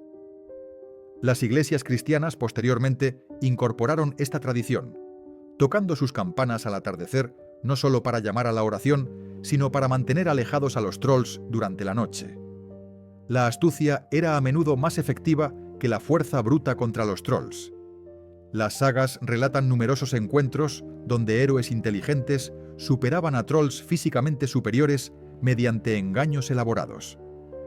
Proponer acertijos que el troll no podía resolver, ofrecerles comida o bebida que los ralentizaba, o simplemente mantenerlos conversando hasta el amanecer, eran tácticas comprobadas. Los trolls, a pesar de su ocasional inteligencia, eran fundamentalmente criaturas de la oscuridad y el caos, susceptibles a la lógica y el orden que los humanos representaban. Las cuevas de trolls eran lugares de particular peligro. Profundas en las montañas, donde la luz del sol nunca penetraba incluso durante el día, los trolls podían moverse libremente a cualquier hora. Estas cavernas estaban llenas de huesos de víctimas anteriores, tesoros malditos y a menudo toda una familia de trolls. Aventurarse en una cueva de trolls requería extrema valentía o extrema desesperación. Los héroes que lo hacían llevaban múltiples antorchas, ya que extinguir todas las fuentes de luz significaba una muerte segura en la oscuridad absoluta, donde los trolls tenían todas las ventajas. Los trolls también estaban conectados con fenómenos naturales específicos. Las avalanchas se atribuían a trolls despertando y sacudiéndose la nieve de sus espaldas. Los desprendimientos de rocas eran trolls lanzando piedras en batallas entre ellos. Las formaciones rocosas inusuales, especialmente aquellas que se asemejaban a figuras humanoides, eran invariablemente identificadas como trolls que habían sido atrapados por el sol. Los vikingos podían señalar formaciones específicas y contar la historia exacta de cómo ese troll en particular había llegado a su destino pétreo, historias transmitidas a través de incontables generaciones. El eco en las montañas era explicado como la voz de los trolls conversando entre ellos desde diferentes picos. Cuando un vikingo gritaba en un valle y escuchaba su voz de vuelta, creía que los trolls estaban respondiendo, burlándose de él o advirtiéndole que se alejara. Las tormentas que rugían alrededor de las montañas eran causadas por gigantes de tormenta, Jotnar que controlaban el clima y que ocasionalmente entraban en conflicto con Thor mismo. Los relámpagos que iluminaban brevemente la noche eran el martillo de Thor golpeando a estos gigantes, tratando de mantenerlos bajo control. La supervivencia en territorio de trolls requería conocimiento constante del tiempo y la posición del sol. Los viajeros calculaban cuidadosamente cuánto podían adentrarse en las montañas antes del atardecer, asegurándose de tener tiempo suficiente para alcanzar terreno más seguro antes de que cayera la oscuridad. Los refugios de montaña se construían estratégicamente en lugares donde el sol de la mañana llegaría temprano, proporcionando protección inmediata contra cualquier troll que pudiera estar acechando. Y los guías experimentados aprendían a leer el paisaje, identificando qué formaciones rocosas eran simplemente piedra y cuáles podrían despertar cuando la noche cayera. Así, las montañas del norte no eran solo paisajes majestuosos para los vikingos, eran campos de batalla dormidos, habitados por fuerzas antiguas que toleraban a la humanidad solo mientras la luz del día los mantenía a raya. Cada viaje a través de terreno montañoso era una carrera contra el tiempo. Cada noche pasada cerca de las alturas era una apuesta con la muerte. Y cuando finalmente llegaba el amanecer, revelando las montañas una vez más en su forma pérea e inmóvil, los vikingos respiraban aliviados, sabiendo que habían sobrevivido otra noche en el dominio de los gigantes. Pero también sabían que cuando la oscuridad regresara, las montañas volverían a caminar. No toda la oscuridad en el cosmos nórdico era sinónimo de terror y maldad. Existía otro lado de la noche, uno igualmente sobrenatural, pero imbuido de honor, gloria y propósito divino. Mientras los Draugr acechaban en sus túmulos y los trolls despertaban en las montañas, otras entidades también surcaban los cielos nocturnos con misiones sagradas. Las valquirias, esas doncellas guerreras, enviadas por Odín mismo, cabalgaban a través de las sombras en sus corceles celestiales, y su presencia transformaba los campos de batalla en lugares de trascendencia espiritual. Para los vikingos, estas figuras representaban la promesa de que la muerte en combate no era un final, sino una transición hacia una existencia más gloriosa. Las valquirias eran mucho más que simples mensajeras de los dioses, eran agentes activos del destino, decidiendo quién viviría y quién moriría en cada batalla. Su nombre, derivado del antiguo nórdico Valquiria, significaba literalmente las que eligen a los caídos. Odín las enviaba desde Asgard antes de cada conflicto importante, y ellas observaban desde las alturas, invisibles para la mayoría de los mortales. Cuando un guerrero demostraba valentía excepcional, cuando luchaba con honor incluso frente a una muerte segura, las valquirias tomaban nota.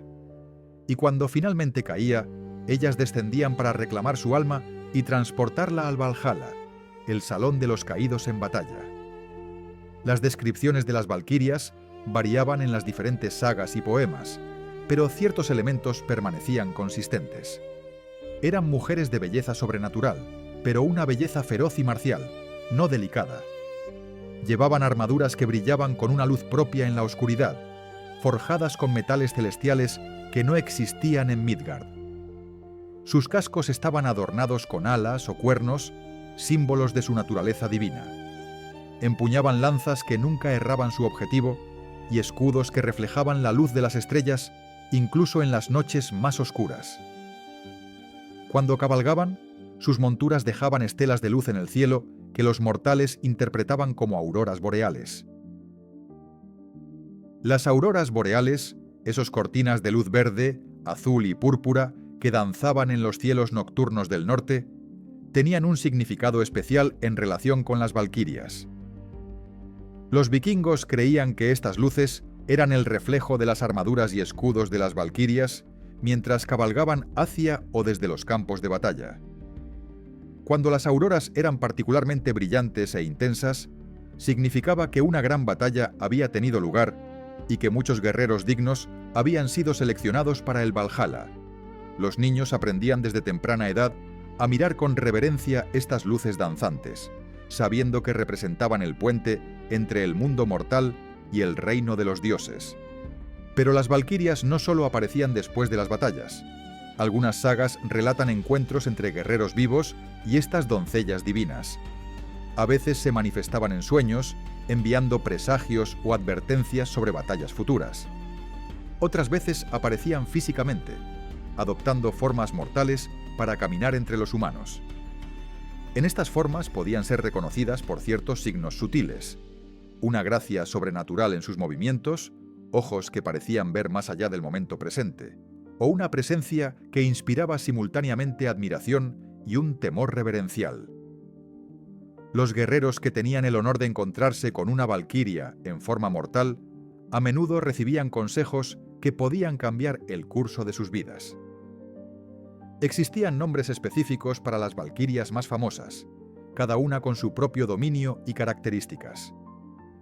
Brynhildr, quizás la más conocida gracias a la saga de los Volsungos, era una valquiria que había desobedecido a Odín y fue castigada con un sueño encantado. Hildur y Yondul eran conocidas por presidir sobre las batallas más feroces.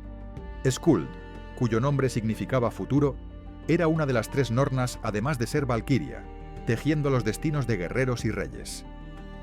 Estas figuras no eran abstractas, sino personalidades distintas con sus propias historias, preferencias y ocasionalmente sus propias agendas que no siempre se alineaban perfectamente con las órdenes de Odín. Los guerreros que eran elegidos por las valquirias se convertían en Einherjar, los campeones caídos que residían en el Valhalla. Pero su existencia póstuma no era de descanso pasivo. Cada día, desde el amanecer hasta el atardecer, los Einherjar se levantaban y se enfrentaban en combates épicos en los campos frente al Valhalla. Luchaban con toda su fuerza y habilidad, muchos muriendo múltiples veces durante el día. Pero cuando llegaba el atardecer, todas las heridas sanaban, todos los caídos se levantaban de nuevo y marchaban juntos de regreso al gran salón para un festín nocturno. Estas batallas nocturnas de entrenamiento en el Valhalla tenían un propósito específico. Los Einherjar se estaban preparando para el Ragnarok, la batalla final al fin del mundo. Cuando llegara ese día apocalíptico, marcharían junto a Odín y los otros dioses para enfrentar a las fuerzas del caos, Fenrir, los gigantes de hielo y fuego, y todas las entidades destructivas que habían esperado este momento desde el principio de los tiempos. Era un honor supremo ser elegido para este ejército celestial, y los vikingos vivían sus vidas completas con la esperanza de ganarse un lugar entre los Einherjar. Las valquirias también servían como coperas en el Valhalla durante los festines nocturnos.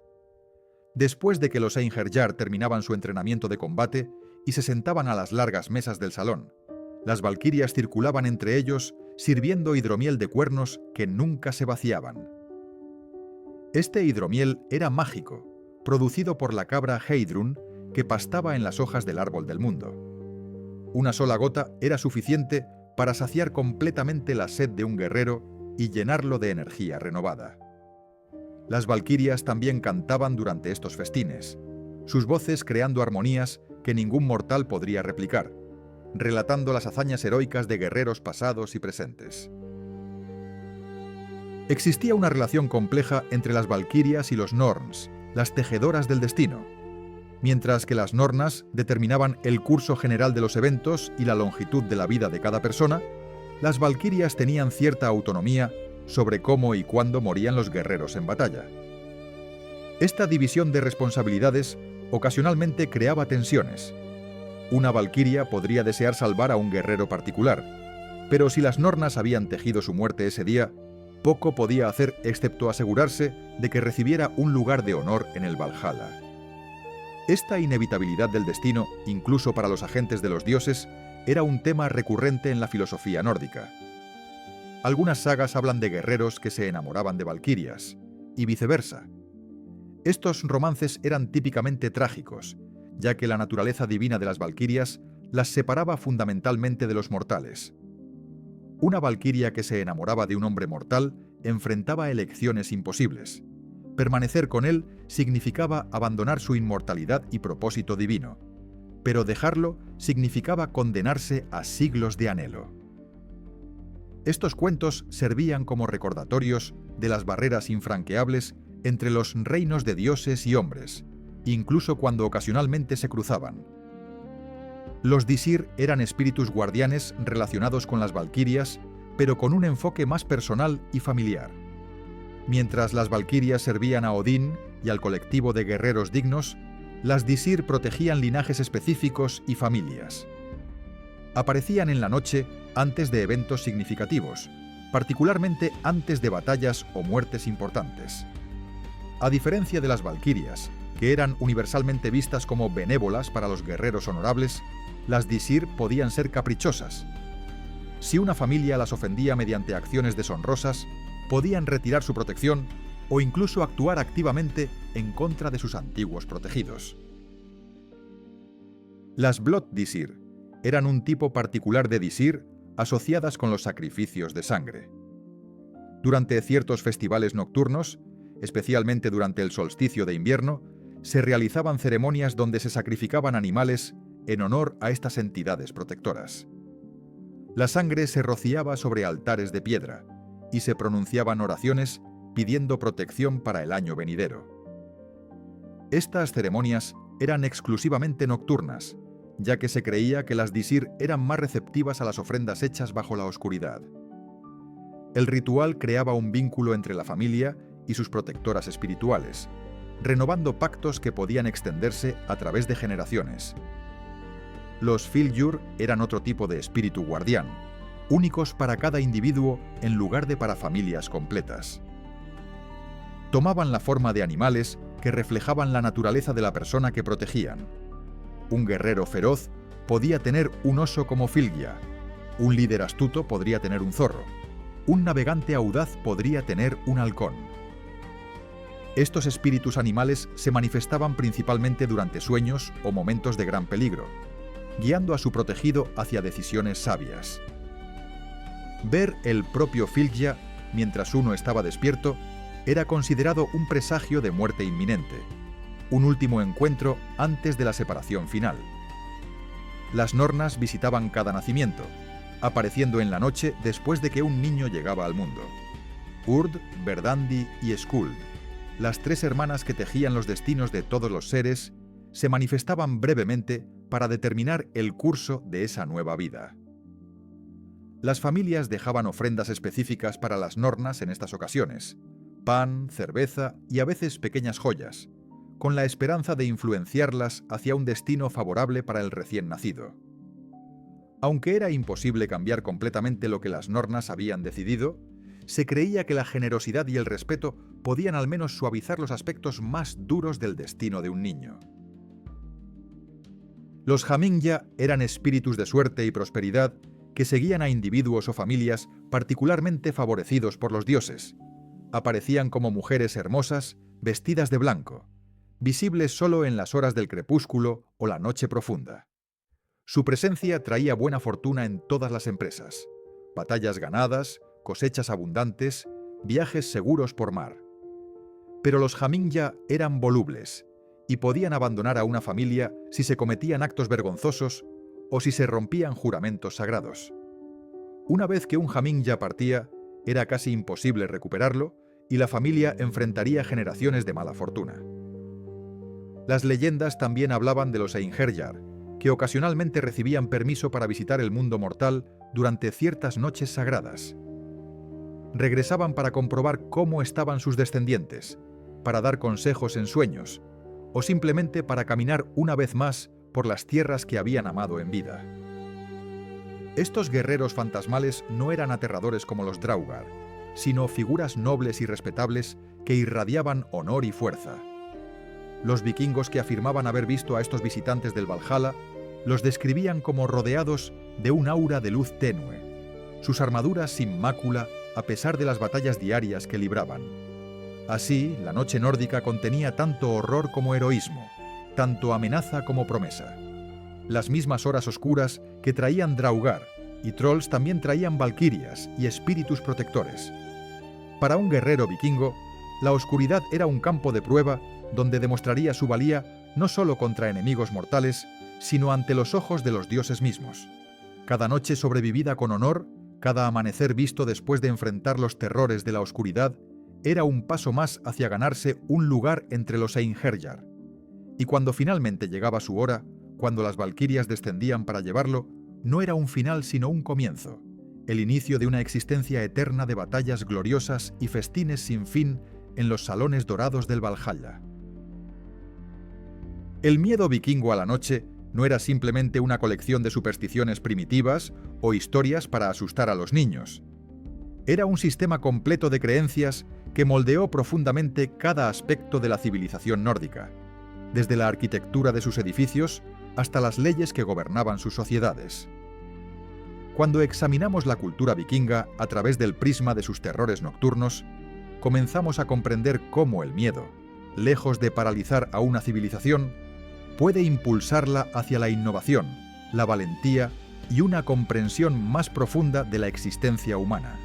Los vikingos no permitieron que sus miedos los definieran, sino que los utilizaron como catalizadores para crear una de las culturas más resistentes y fascinantes de la historia humana. La arquitectura vikinga refleja directamente su relación con la oscuridad y sus peligros. Las largas casas no eran simplemente estructuras funcionales, diseñadas para proteger del frío, sino fortalezas espirituales cuidadosamente planeadas. Cada elemento de su diseño tenía un propósito protector. Las puertas orientadas estratégicamente, las runas talladas en los postes de soporte, la ubicación del fuego central como guardián sagrado. Incluso la elección de materiales tenía significado místico. La madera de ciertos árboles, como el fresno y el roble, se consideraba particularmente efectiva para mantener alejados a los espíritus malignos. Las casas no solo protegían cuerpos del clima, protegían almas de las fuerzas de la oscuridad. Las leyes y estructuras sociales vikingas también fueron influenciadas profundamente por sus creencias sobre los peligros nocturnos. El concepto de Holmgang, el duelo ritual para resolver disputas, se realizaba siempre durante el día en lugares específicamente demarcados. Luchar durante la noche o en lugares no santificados era considerado deshonroso y peligroso, no solo por razones prácticas, sino porque invitaba a la interferencia de fuerzas sobrenaturales. Las asambleas legales, los things donde se tomaban decisiones comunitarias importantes, también se realizaban durante el día. La oscuridad era para el descanso protegido o la aventura necesaria, nunca para los asuntos solemnes de la justicia y el gobierno. El énfasis vikingo en el honor y la valentía también puede entenderse mejor a través de su relación con la noche y sus terrores. En una cultura donde la oscuridad traía amenazas sobrenaturales reales, aventurarse en ella requería coraje genuino. Los guerreros que realizaban incursiones nocturnas, los navegantes que cruzaban mares desconocidos bajo las estrellas, los cazadores que rastreaban presas en bosques oscuros, todos ellos demostraban una forma de valentía que trascendía el simple combate físico. Estaban enfrentando no solo enemigos mortales, sino los miedos primordiales que acechaban en el corazón de cada ser humano. Esta valentía ante lo desconocido se convirtió en un valor central de la identidad vikinga. La religión nórdica, con su panteón complejo de dioses y su rica mitología, también estaba profundamente entrelazada con la comprensión de la oscuridad y sus peligros. Odín, el padre de todos los dioses, había sacrificado su ojo por sabiduría y había colgado del árbol del mundo durante 9 noches para aprender los secretos de las runas. Estos actos de sacrificio en la oscuridad establecían un precedente para los mortales. La sabiduría más profunda, el conocimiento más valioso, solo podía obtenerse enfrentando la oscuridad directamente, no evitándola. Thor luchaba constantemente contra gigantes y trolls, protegiendo tanto a dioses como a humanos de las fuerzas del caos. Su ejemplo inspiraba a los mortales a enfrentar sus propios monstruos con determinación similar. Las prácticas funerarias vikingas revelan quizás la conexión más profunda entre su cultura y sus creencias sobre la muerte y la oscuridad. Los elaborados entierros, los barcos funerarios, los túmulos cuidadosamente construidos, todo esto no era solo para honrar a los muertos, sino para controlarlos. El miedo a los Draugar había enseñado a los vikingos que la muerte no era necesariamente un final, que sin las precauciones adecuadas, los muertos podían regresar. Esta comprensión llevó al desarrollo de rituales funerarios increíblemente sofisticados que aseguraban tanto el paso seguro del difunto al más allá como la protección de los vivos que quedaban atrás. La navegación vikinga, que les permitió llegar tan lejos como América del Norte y el Mediterráneo, también fue influenciada por su comprensión de los cielos nocturnos y los peligros de la oscuridad. Los navegantes vikingos eran maestros en la lectura de las estrellas, las olas y los patrones climáticos. Pero también llevaban consigo protecciones rituales contra los peligros sobrenaturales del mar nocturno. Las figuras de proa de los Drakkar, esas cabezas de dragón talladas en las proas de sus barcos, servían tanto para intimidar a los enemigos como para proteger contra espíritus marinos. Cuando se acercaban a puertos amigos, estas cabezas se removían para no ofender a los Landvaetir, los espíritus guardianes de la tierra. La literatura vikinga, las sagas y poemas édicos preservan estas creencias en formas narrativas que continúan fascinándonos más de 1000 años después. Estos textos no son solo entretenimiento, son repositorios de sabiduría ancestral sobre cómo navegar un mundo lleno de peligros tanto naturales como sobrenaturales. Las historias de héroes como Beowulf enfrentando a Grendel en la oscuridad o Sigurd matando al dragón Fafnir son más que cuentos de aventuras. Son manuales de supervivencia espiritual, lecciones sobre cómo enfrentar los propios miedos y emerger transformado por la experiencia. Pero, ¿qué relevancia tienen estas antiguas creencias para nosotros hoy? En la superficie vivimos en un mundo radicalmente diferente. La electricidad ha conquistado la noche física, las ciudades modernas nunca duermen realmente, y la mayoría de nosotros pasamos nuestras vidas sin enfrentar jamás los tipos de oscuridad absoluta que aterrorizaban a los vikingos. Sin embargo, las oscuridades que enfrentamos ahora son de naturaleza diferente, pero igualmente reales. La ansiedad, la depresión, las crisis existenciales, todos estos son los Draugr y Mare de nuestra era moderna, monstruos que nos atacan en nuestros momentos más vulnerables. Los vikingos nos enseñan que el miedo en sí mismo no es el enemigo. El enemigo es permitir que el miedo nos paralice, que nos impida vivir plenamente o buscar lo que valoramos. Ellos vivían en un mundo objetivamente más peligroso que el nuestro, donde la noche traía amenazas que podían matarte de formas horribles. Y sin embargo, no se escondían perpetuamente tras sus muros. Salían a navegar, explorar, comerciar y luchar cuando era necesario. Habían aprendido a llevar su miedo con ellos, a respetarlo como una fuente de información sobre peligros reales, pero sin permitir que dictara completamente sus acciones. Las protecciones que los vikingos desarrollaron contra sus terrores nocturnos también ofrecen lecciones para nosotros. Sus runas y rituales eran, en esencia, tecnologías psicológicas para manejar la ansiedad y crear una sensación de control en un mundo caótico. Nosotros tenemos nuestros propios equivalentes modernos, rutinas de meditación, prácticas de mindfulness, rituales personales que nos ayudan a sentirnos centrados y protegidos. El acto de tallar una runa protectora en una puerta no era fundamentalmente diferente de establecer límites saludables en nuestras vidas modernas. Ambos son intentos de crear espacios seguros en un mundo que puede sentirse abrumador. La comprensión vikinga de la dualidad de la oscuridad, que podía ser tanto amenazante como fuente de sabiduría y poder, es particularmente relevante hoy. Vivimos en una era que tiende hacia el pensamiento binario. Las cosas son buenas o malas, seguras o peligrosas. Los vikingos entendían que la realidad era más matizada. La misma oscuridad que traía Draugr también traía valquirias. El bosque nocturno que albergaba a la Huldra también ofrecía recursos vitales y lugares de transformación espiritual. Aprender a navegar la ambigüedad, a encontrar oportunidades incluso en circunstancias desafiantes, es una habilidad tan valiosa ahora como lo fue entonces. La importancia que los vikingos daban a la comunidad y el apoyo mutuo durante las largas noches también resuena en nuestra época. Sus largas casas no eran solo refugios físicos, sino espacios comunitarios donde las familias pasaban los meses de invierno juntas, compartiendo historias, conocimiento y calor humano. En nuestra era moderna de individualismo y aislamiento creciente, especialmente exacerbado por eventos como pandemias globales, redescubrir el valor de la comunidad auténtica es crucial. Los vikingos entendían que algunos miedos solo pueden enfrentarse juntos, que la soledad en la oscuridad es más peligrosa que cualquier monstruo externo. La preparación meticulosa de los vikingos para la noche, sus rituales vespertinos y sistemas de protección elaborados nos enseñan sobre la importancia de la anticipación y la planificación.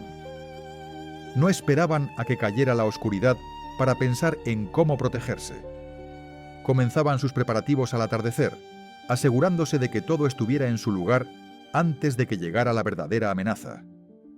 En nuestras vidas modernas, esto se traduce en la importancia de cuidar nuestra salud mental antes de que las crisis lleguen, de construir redes de apoyo antes de necesitarlas desesperadamente, de desarrollar habilidades de afrontamiento durante los tiempos buenos para tenerlas disponibles durante los malos. Las creencias vikingas sobre el Ragnarök, el inevitable fin del mundo, también ofrecen una perspectiva valiosa sobre cómo enfrentar el conocimiento de nuestra propia mortalidad y la impermanencia de todas las cosas. Los vikingos sabían que el fin llegaría eventualmente, que ni siquiera los dioses eran eternos. Pero en lugar de caer en la desesperación nihilista, esta comprensión los motivaba a vivir con honor, a crear legados que sobrevivirían más allá de ellos, a enfrentar cada día con valentía. En nuestra era moderna, donde enfrentamos crisis existenciales globales como el cambio climático, esta perspectiva estoica puede ofrecer un camino entre la negación y la desesperación paralizante. La historia vikinga también nos recuerda que las culturas no son estáticas, que evolucionan y se adaptan mientras mantienen conexiones con sus raíces. Los vikingos eventualmente adoptaron el cristianismo, fusionando nuevas creencias con las antiguas. Las iglesias cristianas incorporaron elementos de la arquitectura pagana. Las runas se utilizaron para escribir textos cristianos, y muchas prácticas protectoras persistieron incluso cuando el marco teológico cambió. Esta capacidad de adaptación mientras se honra el pasado es una lección vital para todas las culturas que navegan el cambio rápido del mundo moderno. Finalmente, las leyendas vikingas sobre la oscuridad y sus terrores nos recuerdan que las historias que contamos importan profundamente. Estas no eran solo entretenimiento para pasar las largas noches invernales, eran educación, psicoterapia, cohesión social y transmisión cultural, todo empaquetado en narrativas memorables. Las historias enseñaban a los niños cómo reconocer peligros, cómo comportarse honorablemente, cómo manejar el miedo. En nuestra época saturada de medios, vale la pena preguntarnos qué historias estamos contando, qué valores están transmitiendo y qué tipo de cultura están ayudando a crear. Así que cuando miramos hacia atrás a los vikingos y su miedo a la noche, no deberíamos verlos como primitivos asustados por sombras.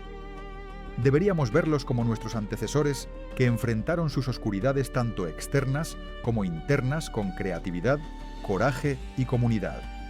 Desarrollaron sistemas sofisticados para protegerse, cultivaron valentía como un valor fundamental y crearon una cultura rica que continuó evolucionando mientras mantenía su esencia.